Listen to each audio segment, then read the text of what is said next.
தடைகளையும் அவமானங்களையும் கடந்தால் மட்டுமே சரித்திரம் படைக்க முடியும் என்பதற்கு மிகப்பெரிய உதாரணம் ஹிட்மேன் ரோஹித் சர்மா.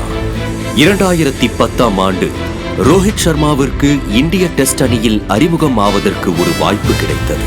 தனது குடும்பத்தினர் அனைவரையும் கிரவுண்டிற்கு அழைத்து வந்தார் ரோஹித்.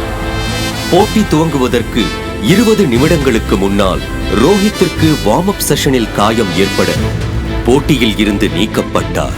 தன் மகனின் ஆட்டத்தை முதல் முறையாக நேரில் பார்க்க ஆவலுடன் இருந்த அவருடைய பெற்றோரும் மிகுந்த ஏமாற்றம் அடைந்தனர்.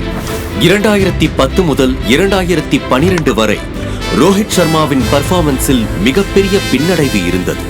ரசிகர்கள் ரோஹித்தை பயங்கரமாக கேலி செய்தனர்.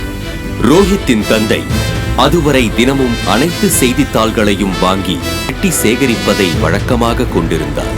ஆனால் ஊடகங்கள் ரோஹித் சர்மாவை மிக மோசமாக விமர்சித்துக் கொண்டிருந்ததால் அவர் செய்தித்தாள்களை வாங்குவதையே தவிர்த்திருக்கிறார்.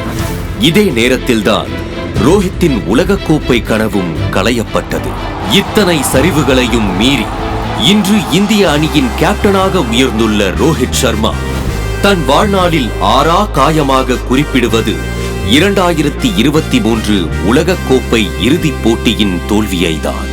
ஒவ்வொரு சரிவுக்கு பின்பும் உயிர்த்தெழுவதையே தன் வாழ்நாள் இயல்பாக கொண்டிருக்கும் ரோஹித் சர்மா கண்டிப்பாக இந்த ஆண்டு T20 உலகக்கோப்பையை வெல்வார் என்பதில் எந்த சந்தேகமும் இல்லை.